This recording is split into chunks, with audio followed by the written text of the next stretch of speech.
السلام علیکم ورحمۃ اللہ وبرکاتہ۔ آج کی تراویح میں سورۃ البقرہ ختم ہوئی۔ شروعات آیت بر سے ہوئی۔ اس کے پہلے جو قبلے کا مسئلہ چل رہا تھا، آیت بر کے ذریعے اس کو ختم کر دیا گیا۔ اللہ تعالیٰ نے ارشاد فرمایا کہ نیکی صرف یہ نہیں ہے کہ تم اپنا چہرہ مشرق یا مغرب کی طرف کر لو، بلکہ اصل نیکی اللہ تعالیٰ پر ایمان لانا ہے، قیامت پر ایمان لانا ہے، اللہ تعالیٰ کے فرشتوں پر ایمان لانا ہے، اللہ تعالیٰ کی کتابوں پر ایمان لانا ہے، اور اللہ کے راستے میں مال خرچ کرنا ہے۔ کہاں کہاں خرچ کرنا یہ بھی اللہ تعالیٰ نے بتایا۔ خاص طور سے رشتہ داروں پر خرچ کرنا ہے، یتیموں پر خرچ کرنا، مسافروں پر خرچ کرنا، اور گردنیں چھڑانے میں خرچ کرنا ہے۔ جو بے گناہ قید ہیں ان کو نکالنے میں اپنا مال خرچ کرنا ہے۔ اس کے بعد اللہ تعالیٰ نے نماز کے تعلق سے بھی بتایا، زکوٰۃ کے تعلق سے بتایا، اور جب بھی وعدہ کریں گے تو پورا کرو، اور صبر کرنا ہے، خاص طور سے جنگ کے حالات میں صبر کرنا ہے۔ اگر یہ کام کریں گے تو یہ لوگ سچے ہیں اور پرہیزگار ہیں۔ اس طرح سے اللہ تعالیٰ نے واضح کیا ہے۔ اس کے بعد بہت ساری چیزیں فرض ہوئی ہے، جیسے قصاص فرض ہے۔ قصاص کا معنی ہوتا ہے بدلہ لینا۔ اس کے تعلق سے کچھ مسائل بھی بیان ہوئے ہیں۔ اس کے بعد روزے فرض کیے گئے ہیں۔ یہ جو ہم رمضان میں بارہا یہ آیت سنتے ہیں کہ اے ایمان والو تم پر روزے فرض کیے گئے ہیں جیسے کہ تم سے پہلے والوں پر فرض کیے گئے تھے، تاکہ تم میں تقوی آ جائے۔ تو روزوں کا مقصد اللہ تعالیٰ نے واضح طور پہ بیان فرمایا کہ تقوی، اللہ تعالیٰ کا ڈر۔ اس کے بعد حج اور عمرہ بھی فرض ہوا ہے۔ اس میں استطاعت والا لفظ ہے، جن کی استطاعت ہے وہ حج اور عمرہ کریں۔ قتال بھی اس میں فرض ہوا ہے۔ آیت نمبر 216 میں اللہ تعالیٰ نے فرمایا کہ تم پر قتال فرض ہے۔ قتال کہتے ہیں اللہ کے راستے میں لڑنے کو۔ تو یہ جہاد ہے۔ فرض عین کب ہے، فرض کفایہ کب ہے؟ فرض عین کا مطلب ہوتا ہے کہ سب کو نکلنا ہوتا ہے اللہ کے راستے میں لڑنے کے لیے۔ فرض کفایہ کا مطلب ہوتا ہے کہ کچھ لوگ اٹھ کھڑے ہوتے ہیں اور اللہ کے راستے میں لڑتے ہیں۔ تو یہ کون سا مسئلہ ہے، کب جہاد فرض عین ہوتا ہے، اس کے تعلق سے سب چیزیں آئی ہوئی ہیں۔ اس کے بعد شراب اور جوئے کے بارے میں خاص طور سے بتایا گیا ہے کہ یہ دونوں چیزیں حرام ہیں، اور ان کے نقصانات بتائے گئے۔ اللہ کے راستے میں مال خرچ کرنے کے بارے میں 12 آیتیں آئی ہوئی ہیں، اور مثالیں دے کر اللہ تعالیٰ بتاتے ہیں۔ اللہ کے راستے میں مال جو خرچ کرنا ہے، سورۃ البقرہ کے شروع میں بھی آیا تھا۔ تو اس میں ایک چیز اہم یہ یاد رکھنا کہ جیسے سورۃ البقرہ کے شروع میں اللہ تعالیٰ نے ارشاد فرمایا تھا کہ وَمِمَّا رَزَقْنَاهُمْ يُنْفِقُونَ، یعنی وہ لوگ خرچ کرتے ہیں کون سا مال، جو ہم نے انہیں دیا۔ تو ایک چیز اس میں ذہن میں رکھنا ہے، جب بھی مال خرچ کرنے کے بارے میں بات آتی ہے تو یہ اللہ تعالیٰ کا دیا ہوا ہے، اور رزقنا مطلب یہ پاسٹ ٹینس ہے، فعل ماضی کہتے ہیں اس کو، بھوت کال کہتے ہیں۔ ایسا نہیں ہے کہ ہمارے پاس جب مال آئے گا تب خرچ کریں گے، ایسا نہیں۔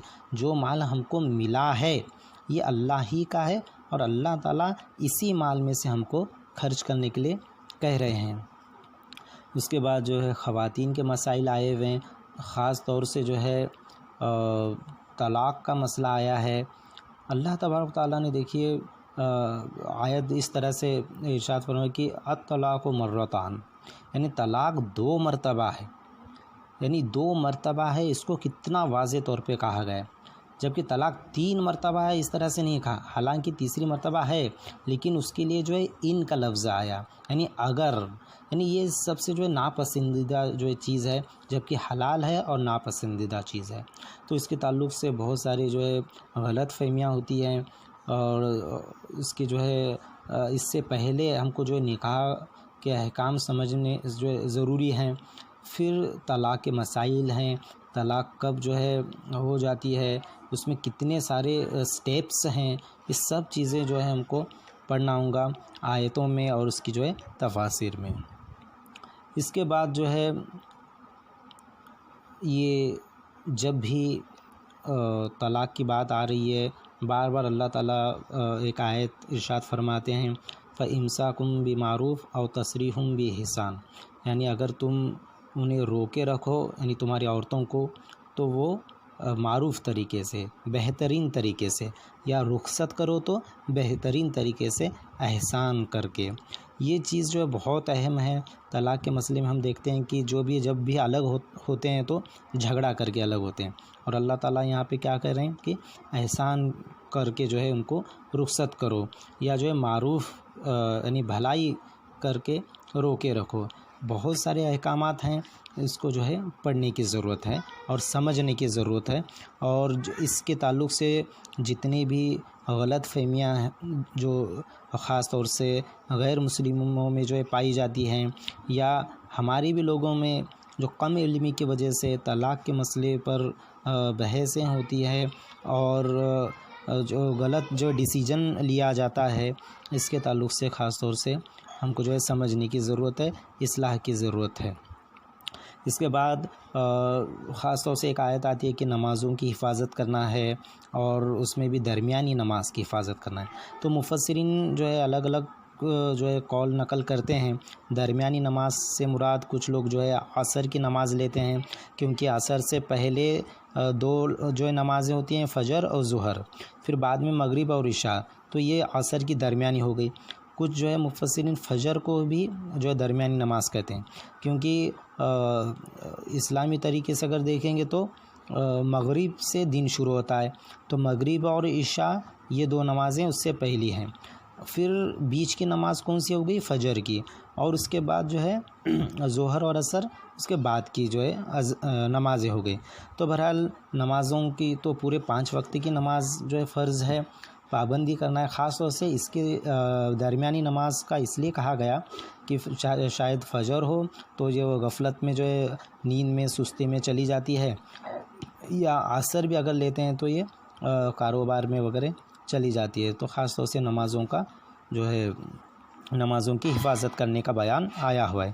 اس کے بعد جو ہے طالوت اور جالوت کا واقعہ بیان فرمایا ہے، اور پھر تیسرا پارہ شروع ہوتا ہے جس میں آیت الکرسی ہے جو آیتوں کی سردار ہے۔ خاص طور سے یہ جو آیت آتی ہے آیت الکرسی، اس کی جو ہے بڑی فضیلتیں احادیث میں اللہ کے رسول صلی اللہ علیہ وسلم نے جو ہے بیان فرمائے ہیں۔ ایک تو یہ کہ حضرت ابو ذر رضی اللہ عنہ نے حضور پاک صلی اللہ علیہ وسلم سے پوچھا کہ یا رسول اللہ، قرآن میں سب سے عظیم آیت کون سی ہے؟ تو آپ صلی اللہ علیہ وسلم نے فرمایا آیت الکرسی۔ یہ ابن کثیر اور جو ہے مسند احمد کی روایت ہے۔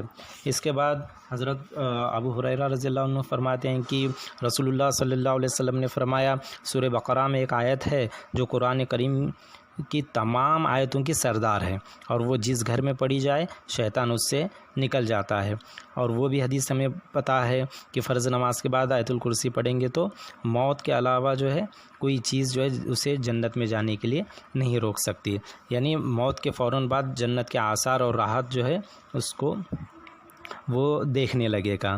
تو یہ آیت الکرسی میں جو ہے اللہ تعالیٰ کی جو ہے شان بتائی گئی ہے، اللہ تعالیٰ کی جو ذاتی اور صفاتی توحید کا بیان ہوا ہے، ایک عجیب اور غریب انداز میں بیان کیا گیا ہے، جس میں اللہ تعالیٰ جل شانہ کا موجود ہونا، زندہ ہونا، اور سننے اور دیکھنے والا ہونا، کلام کرنے والا ہونا، اور اپنی ذات سے موجود ہونا، ہمیشہ سے ہونا اور ہمیشہ باقی رہنے والا ہونا، سب کائنات کا مجید اور خالق ہونا، تبدیلیوں اور تاثرات سے اوپر ہونا، تمام کائنات کا مالک ہونا، بڑائی اور بزرگی والا ہونا کہ اس کے آگے کوئی بغیر اس کی اجازت کے بول نہیں سکتا، ایسی کامل قدرت کا مالک ہونا کہ سارے عالم اور اس کی کائنات کو پیدا کرنے، باقی رکھنے اور ان کا ایک مکمل نظام قائم کرنے سے اس کو نہ کوئی تھکان پیش آتی ہے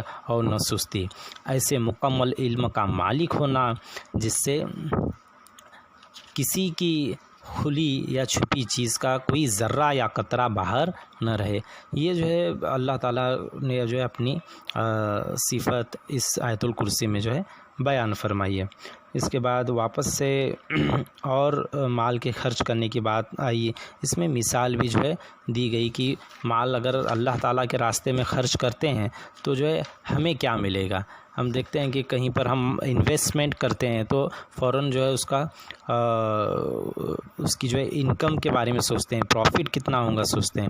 تو اللہ تعالیٰ نے جو ہے مال کے خرچ کرنے کی مثال جو ہے وہ گیہوں کے جو ہے بالی کی مثال دی ہے کہ ایک بالی اس میں 100 دانے، پھر وہ 7 بالیاں یعنی 700 دانے۔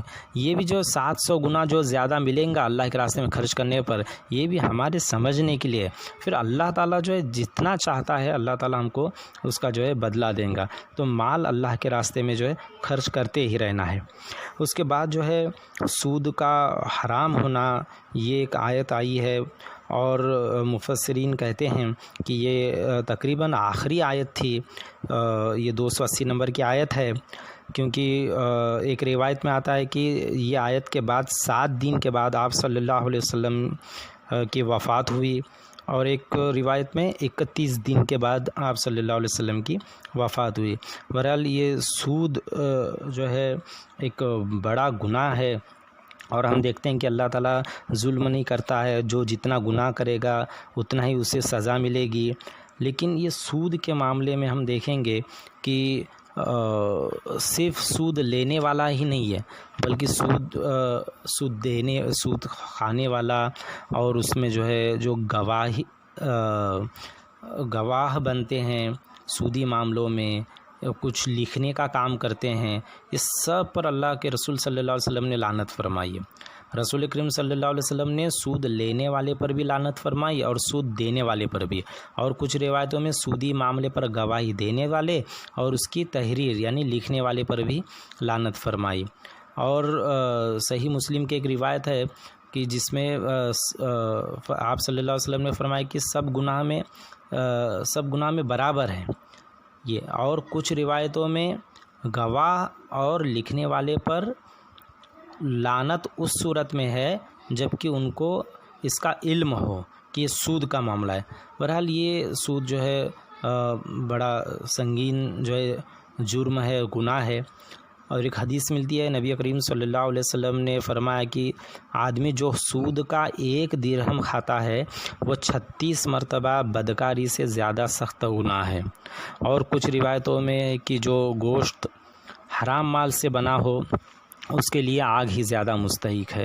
بہت ساری روایتیں ہیں، تفاسیر میں آپ جو ہے پڑھ سکتے ہیں۔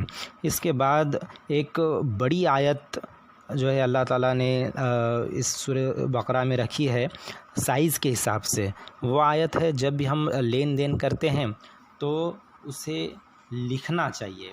ہم اکثر کبھی ادھار لیتے ہیں، کبھی ادھار دیتے ہیں اور ہمیں یاد نہیں رہتا، پھر ہو سکتا ہے کہ غلطی سے یا کوئی جان بوجھ کر پیسے کے معاملے میں کچھ افراتفری ہو جاتی ہے۔